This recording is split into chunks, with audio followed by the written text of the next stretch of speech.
yang berjudul Bebas dari Penderitaan Ilusi. Ini ada beberapa kata kunci. Yang pertama bebas, yang kedua penderitaan, yang ketiga ilusi. Karena hampir kebanyakan manusia menderitanya itu bukan oleh kenyataan hidup, tetapi oleh reaksi dan tanggapan dia terhadap peristiwa yang terjadi dalam hidup. Sebetulnya ditipu orang itu nggak apa-apa, kan pesannya cuma oh saya berarti bodoh, masih ditipu orang, kan gitu aja. Berarti saya harus banyak belajar, gitu aja kan sebetulnya. Tapi karena reaksi dia terhadap orang ini sangat negatif, dan itu yang membuat dia menjadi sangat menderita, bahkan timbul dendam, ingin melampiaskan dendamnya pada orang lain. Padahal sebetulnya semua peristiwa di alam semesta ini netral adanya, menjadi tidak netral karena diberi makna oleh kita sendiri. Ya, paham ya? Nah, makanya hari ini saya akan cerita Nabi Adam. Saya akan cerita, ya, sebetulnya bukan Nabi Adam yang mau saya ceritakan, Adam sebetulnya. Karena di Quran itu nggak ada Nabi Adam, yang ada itu Adam. Saya mau cerita Hawa. Kalau kita kan kenalnya pakai Siti, betul nggak? Ya. Padahal sebenarnya dalam terminologi agama Islam terutama tidak ada itu Siti Hawa, yang ada adalah Hawa. Makanya yang benar itu sebetulnya adalah Adam dan Hawa. Ya, supaya semua mengerti, ya, yang mana Adam, yang mana Hawa. Tapi saya akan menjelaskan secara hakikat. Saya tidak akan menjelaskan secara syariat, secara hakikat. Nah, ada Adam, ada Hawa, ada malaikat, ada iblis, ada setan, kan gitu. Dan itu kan semua sudah masuk ya, menjadi satu bangunan pengetahuan di otak kita. Nah, oleh karena itu jangan heran kalau saya menjelaskannya mungkin agak sedikit berbeda dengan yang Bapak Ibu pahami selama ini. Nah, oleh karena itu, ya, bagaimana caranya kita bebas dari penderitaan ilusi? Penderitaan ilusi itu adalah penderitaan yang tidak ada. Itu hanya sebatas ilusi. Yang sama ya, dari tadi malam sampai sekarang di luar hujan, ya. Kemudian ada yang mau ngaji ke tempat ini, lo berpikir, saya nggak akan ngaji, takut hujan.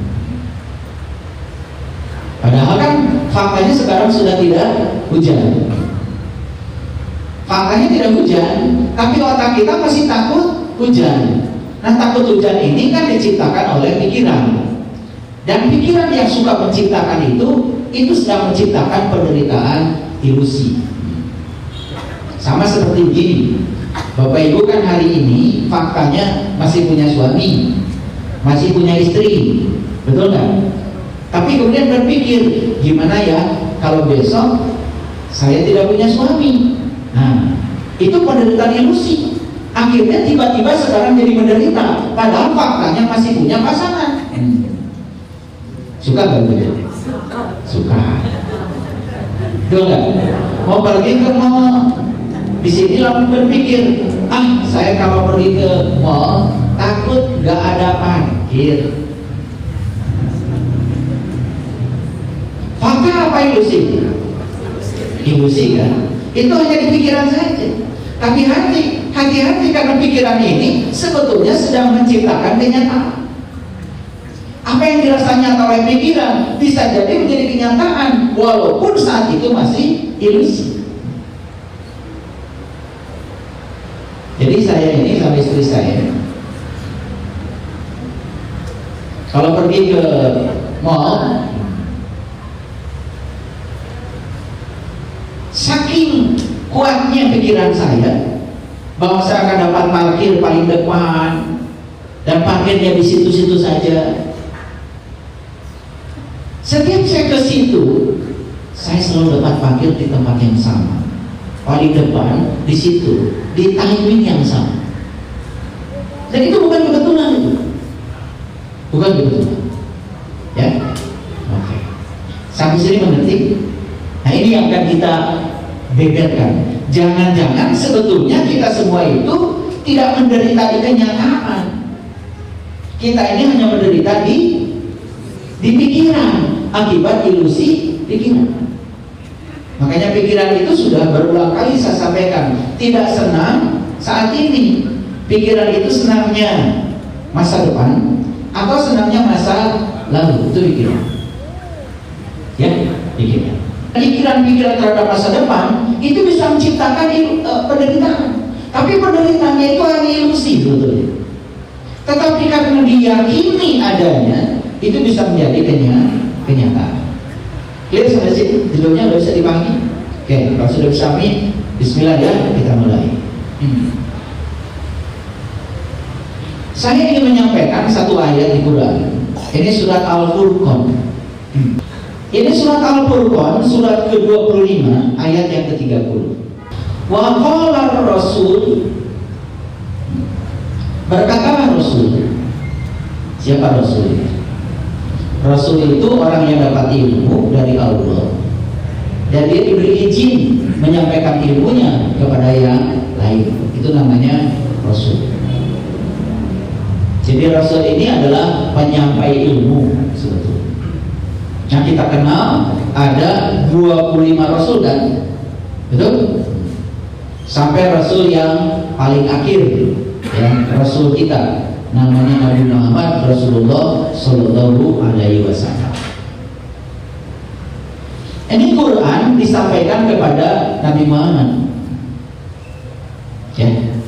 Jadi Nabi Muhammad itu adalah salah seorang dari Rasul itu, dapat ilmu dari Allah dan diberi izin menyampaikan ilmunya kepada umatnya. Nah, salah satu titipan Allah pada Nabi Muhammad itu adalah Al-Quran, bukan? Setuju ya? Setuju semuanya? Setuju. Al-Quran kan? Al-Quran ini sering disebut sebagai kitab suci, disebut juga pedoman hidupnya umat Islam. Tetapi ada satu, sebut saja ini keluhan sebetulnya, keluhan, rintihan atau apapun namanya, yang disampaikan oleh beliau kepada Allah. Ya Rabbi, berarti ya Tuhanku, inna qaumin takhadu hadal Quran mahjuro. Sesungguhnya kaumku menjadikan Al-Quran ini, hadal Quran, sesuatu yang sia-sia. Ini Nabi Muhammad. Nabi Muhammad sedang menyampaikan keluhannya kepada Allah. Setelah beliau mendapati Quran, lalu Quran ini disampaikan kepada kaumnya, kepada umatnya. Dari pengalaman dan penglihatan beliau melihat mereka-mereka yang sudah dapat Quran ini malah justru menjadikan Al-Quran itu sebagai sesuatu yang sia-sia. Kira-kira ayat ini secara konteks dalam kehidupan yang sekarang berlaku nggak? Berlaku. Nah, lucu ya ini. Kalau ditanya pedoman hidup Anda apa? Al-Quran. Tiba-tiba saya menjelaskan sesuatu dari Al-Quran, dan Al-Quran dulu, dia menolak.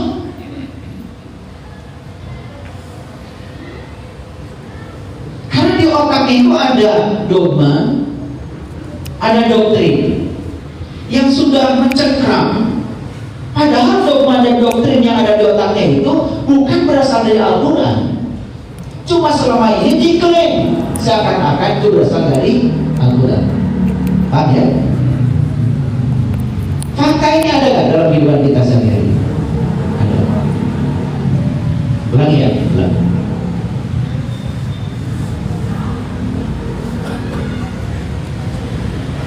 Kalau ditanya pedoman hidup Anda apa? Jawabannya Al-Quran. Saya membaca Al-Quran dan menangkap maknanya. Kemudian saya sampaikan kata Al-Quran begini loh. Tapi dia menolak mentah-mentah. Karena yang disampaikan saya, walaupun kata Quran berbeda dengan yang diterima dia dari dogma dan doktrin yang berkembang selama ini, yang diyakini oleh dia sebagai Al-Quran. Kira-kira fenomena ini banyak yang terjadi. Akibatnya apapun yang disampaikan pada orang ini Al-Quran ini menjadi sia-sia. Dan itu yang kemudian dikeluhkan oleh Nabi Muhammad, ya Rabbi, inna qaumin takhadhu hadzal Quran mahjura.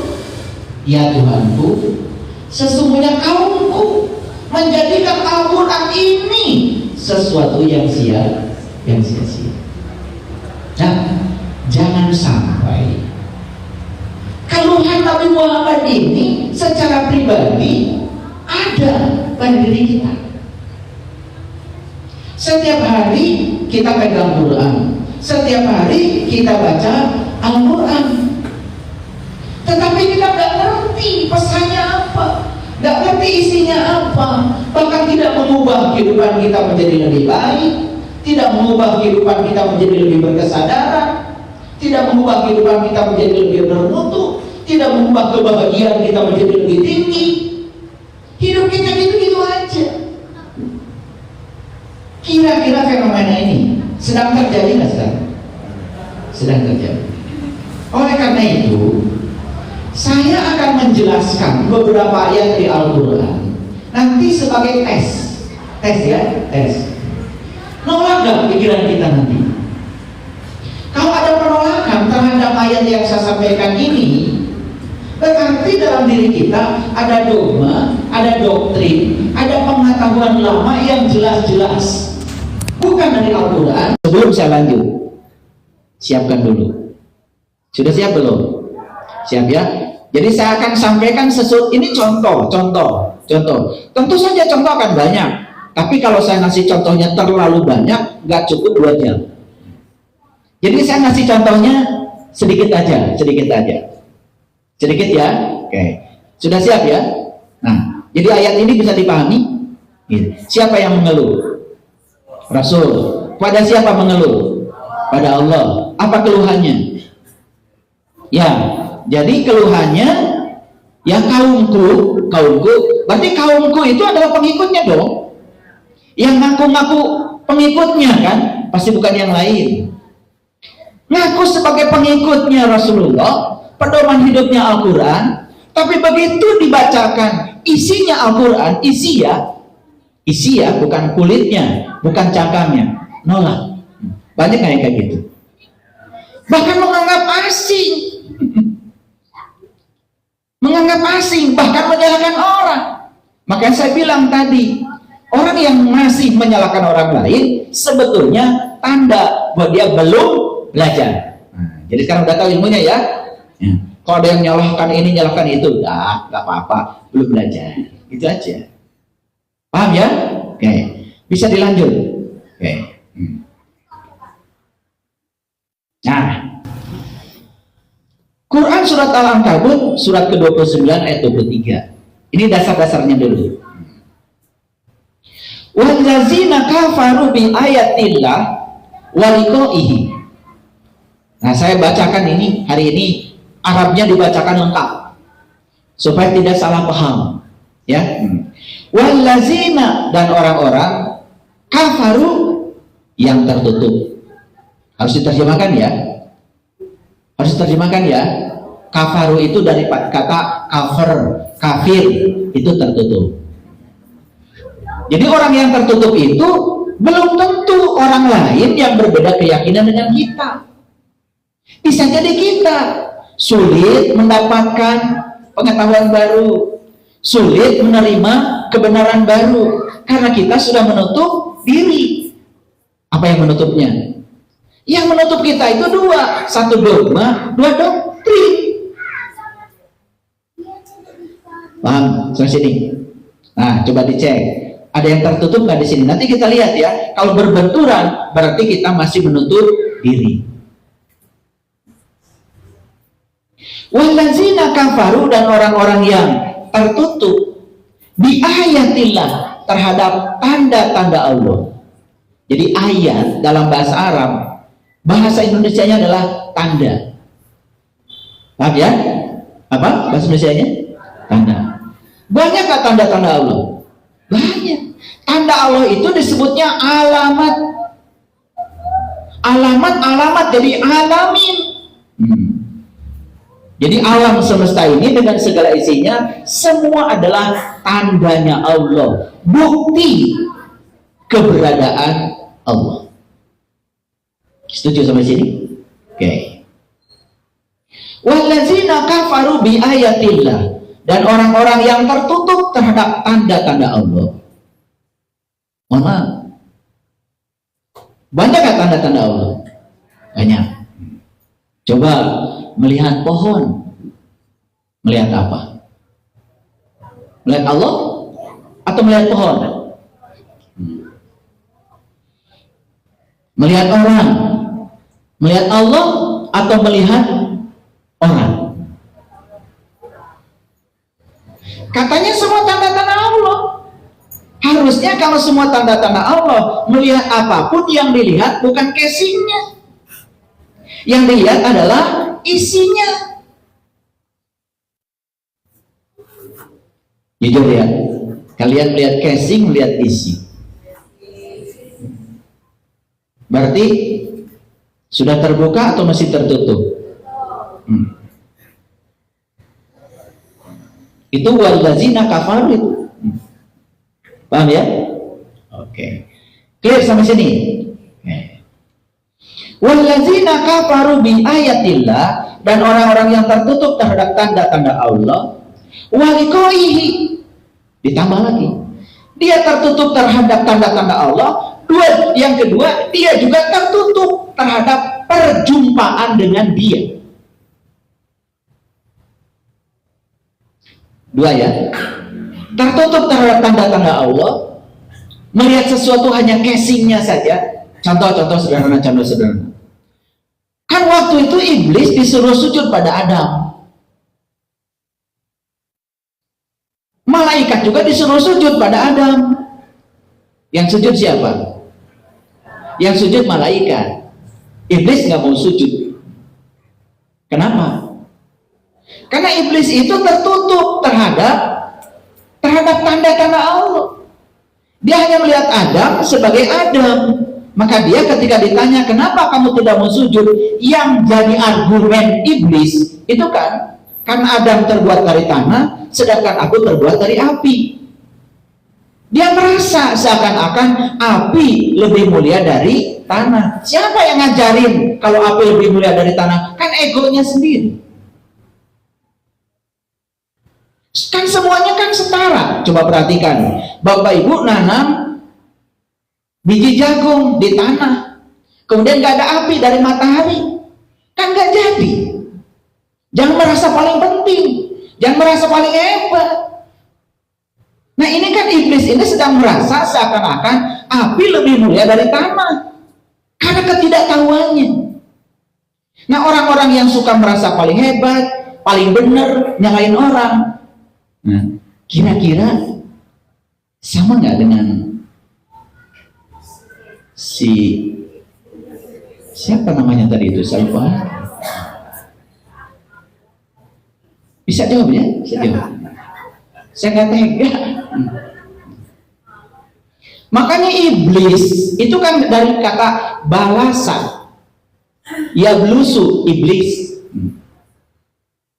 ablasa yablusu iblis.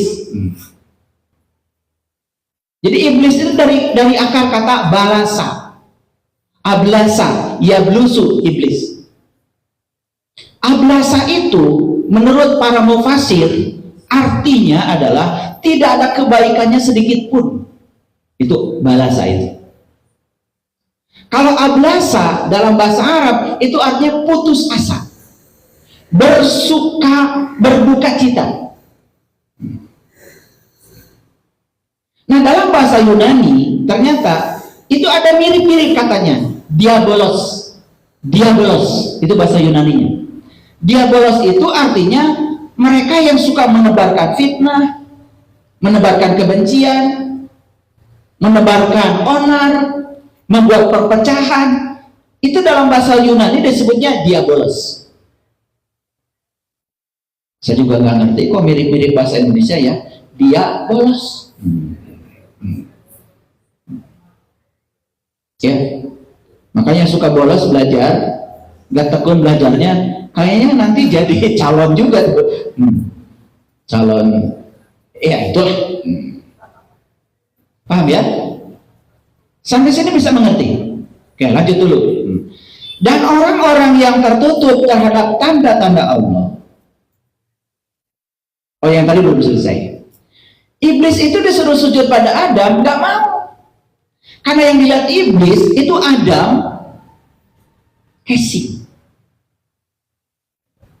Padahal sebetulnya Adam yang casing ini itu cuma cangkangnya.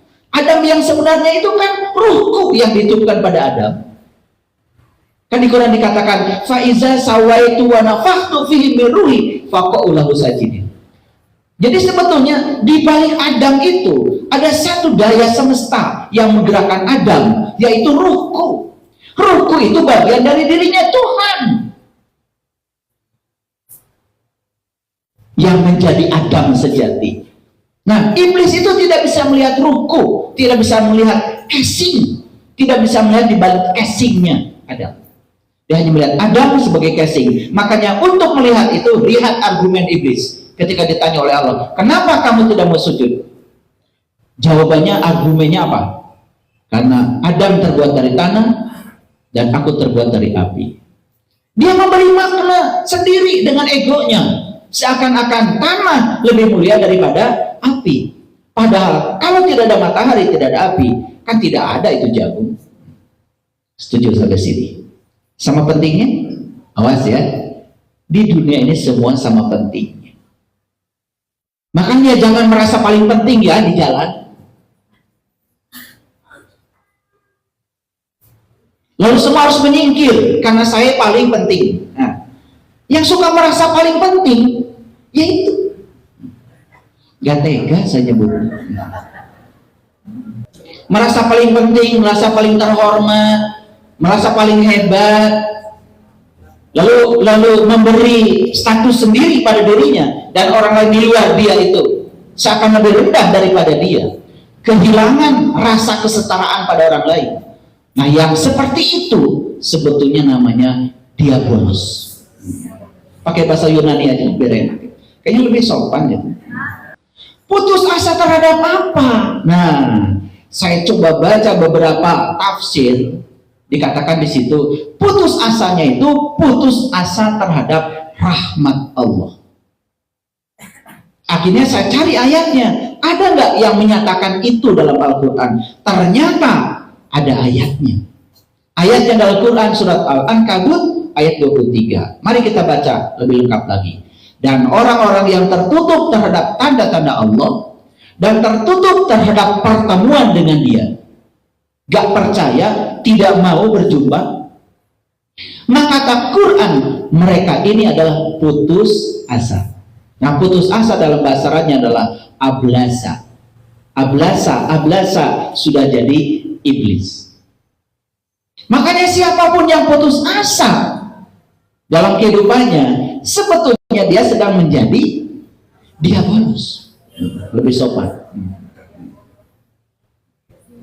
Putus asa terhadap apa? Jelas sekali di sini dikatakan ulaika yaisu mir rahmati. Putus asa terhadap rahmatku. Ya, maka ulaika lahum azabun alim, maka mereka itu pasti akan mengalami penderitaan dalam hidupnya.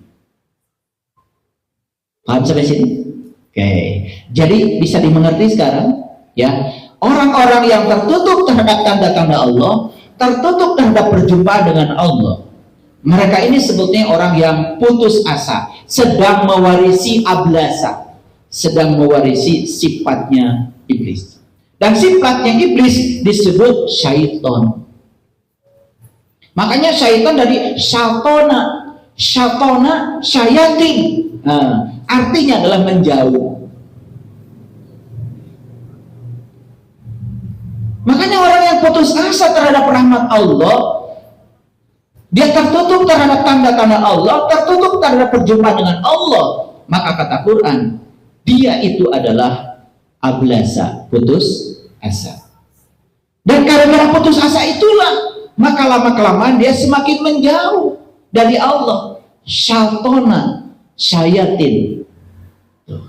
Makanya merasa seakan-akan dekat dengan Allah, padahal dia semakin jauh.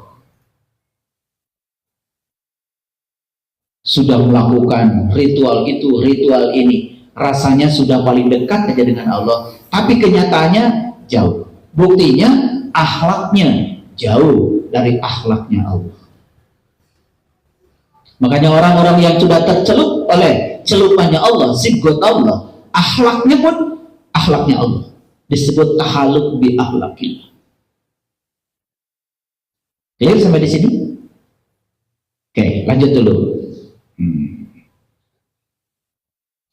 Jadi orang-orang yang putus asa terhadap rahmat Allah, dia itu tertutup terhadap tanda-tanda Allah, dia juga tidak tertutup terhadap perjumpaan dengan Allah. Maka mereka itu, kata Allah dalam Quran surat Al-Ankabut, sistem yang Allah ciptakan. Makanya semua orang-orang yang keluar dari sistem yang Allah ciptakan pasti celaka. Oke, lanjut dulu ya. Nah, saya ngasih tes dulu. Tes. Ini tes dari Quran. Tes dari Quran. Kan tadi saya bilang, ada orang yang mengklaim kalau dirinya itu berpedoman pada Al-Quran. Yes? Okay. Tetapi begitu dikasih sesuatu dari Quran, cuman berbeda dengan yang dia pahami selama ini, dia menolak. Ada yang gitu? Ada. Ini contoh. Coba Bapak Ibu nolak apa tidak? Ini Quran surat Hud, surat 11 ayat 106. Fa'amal ladina syaku fafinar lahum fiha zafirun wa syahikun. Adapun orang-orang yang celaka, maka tempatnya di dalam neraka. Di dalamnya mereka mengeluarkan dan menarik nafas. Jadi di dalam neraka itu mereka mengeluarkan dan menarik nafas. Nah, jauhkan pikiran kita dari ilusi. Menarik dan mengeluarkan nafas di mana? Kan di tubuh pada saat kita masih hidup. Coba sekarang saya nanya Bapak Ibu sekarang bernafas? Kan nafas itu cuma dua, narik, keluar, narik, keluar, cuma begitu kan? Di mana itu terjadi? Di sini, di sini, di sini. Padahal kita masih hidup. Kalau kita sudah tidak di tubuh ini lagi, keluar dari sini, kan disebutnya juga menghembuskan napas yang terakhir. Kan selesai bernapas. Paham ya? Kan orang mati itu menghembuskan napas terakhir. Kalau dia sudah keluar dari tubuh, gak ada lagi istilah nafas. Gak ada. Istilah nafas itu hanya ada saat sedang ada di sini. Setelah keluar dari sini gak ada istilah nafas. Gak ada. Clear sampai sini? Nah, kata Quran, neraka itu, nar. Nah, di Quran itu cuma dua, nar dan nur. Nar, nur gitu aja. Jadi nar itu sering diterjemahkan neraka. Nar itu adalah api, bahasa Arab. Ingat ya, api itu bukan untuk membakar sebetulnya. Tapi api itu dihadirkan untuk mematangkan. Paham? Saya mau nanya, Bapak Ibu di rumah punya api? Punya. Sehari-hari itu api digunakan untuk membakar Bapak Ibu atau untuk mematangkan? Mematangkan nasi, mematangkan daging. Betul nggak? Jadi api itu terserah kita. Mau digunakan untuk membakar bisa, digunakan untuk mematangkan bisa. Jadi jangan takut dengan nar. Kan nar itu memang diciptakan untuk mematangkan. Paham? Paham ya? Ada nggak di sini yang makan beras langsung gitu dari karung? Kan butuh api, butuh nar.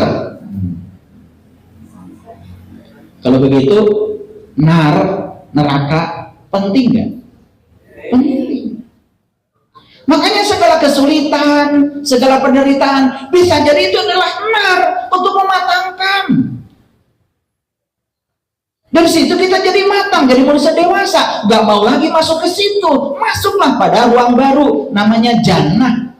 Jannah disebut surga. Surga berhubung dengan nur. Makanya surga, mercu sur. Jadi surga itu berhubungan dengan cahaya. Makanya nar nur gitu aja dikurang. Jadi nar itu frekuensi rendah, nur itu frekuensi tinggi. Nar panas, nur dingin. Nar kacau, nur damai. Tinggal pindah dari nar ke nur gitu aja. Di Quran cuma nar nur aja. Betul nggak? Makanya di Quran dikatakan Allahu nurun. Begitu bersama Allah, bersama cahayanya, masuk pada dimensi ketenangan batin yang terdalam, itu nur. Cuman kan kita otaknya sudah terlalu rusak, dicekokin oleh dogma seakan-akan Tuhan itu yang maha pengasih, maha penyayang, menciptakan tempat untuk membakar hamba yang dicintainya. Tuhan macam apa? Dan kita percaya karena memaknainya begitu. Kan itu berlawanan dengan sifat Allah yang maha pengasih dan maha penyayang. Bagaimana mungkin? Bahkan Dia yang mengangkat kita dari nar menuju nur. Coba di Quran dikatakan Allahu waliyul ladzina amanu yukhrijuhum minadh dhulumati ilan nur. Allah itu pemimpinnya orang yang beriman, dan Dia yang memindahkan kamu dari zulum, dari kegelapan kepada nur, dari nar ke nur, dari alam rendah ke alam yang tinggi. Makanya Allah itu kasih sayangnya luar biasa, akan terus menarik kita supaya dari nar menuju nur, gitu aja. Nar nur aja. Paham sampai sini? Oke. Jadi kata Quran, neraka di mana? Tempat di mana kamu pasti bernapas, kata Quran. Nerima enggak? Nerima enggak? Itu kata Quran. Kalau enggak nerima, berarti dia siapa tuh? Ablasa. Berarti dia bolos terus.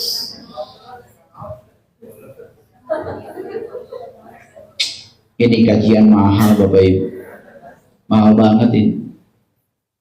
Di seluruh dunia cuma di sini. Lanjut. Jadi neraka itu di mana? Di tempat di mana kamu masih menarik dan mengeluarkan nafas. Lanjut dulu. Khalidina fiha ma damatis samawati wal ard illa ma syaa rabbuka inna rabbaka fa'alun lima yurid. Kata Quran, mereka kekal di dalamnya selama ada langit dan bumi. Jadi langit dan bumi aja kata Allah masih ada. Sementara kita dari dogma, dari doktrin punya pandangan bahwa neraka itu nanti. Sekarang belum ada. Surga pun nanti. Sekarang belum ada. Sekarang saya mau nanya, itu Nabi Adam diusir dari surga bukan?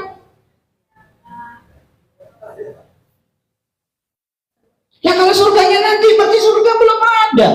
Sedangkan Adam aja terusir dari surga, berarti surganya sudah ada.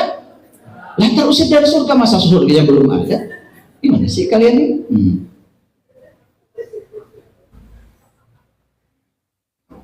Maaf tadi saya salah mengeja ya. Brain rot maksud saya. Brain rot. Brain rot itu artinya adalah kedangkalan otak. Otak mengalami ketumbulan. Brain rot maksud saya. Brain itu otak. Brain rot. Jadi brain rot itu adalah ketumbulan otak Karena terlalu dihujani oleh kedangkalan pengetahuan. Dan itu bisa terjadi loh. Malas mikir. Lanjut dulu. Jadi langit dan bumi masih ada? Kata siapa? Lah kata Quran. Terus saya bingung ya.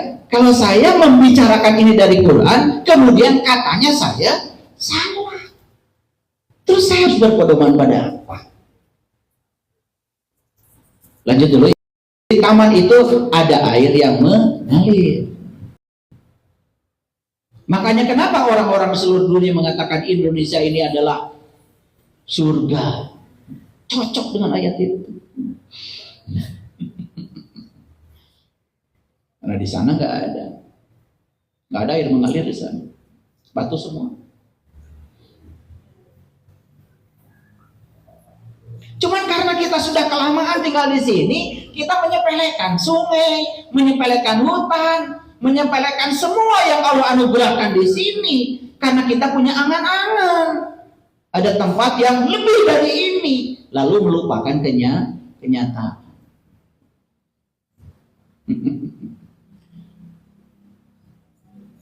Lalu kata Quran, adapun orang-orang yang berbahagia, maka tempatnya di surga. Mereka kekal di dalamnya selama ada langit dan bumi.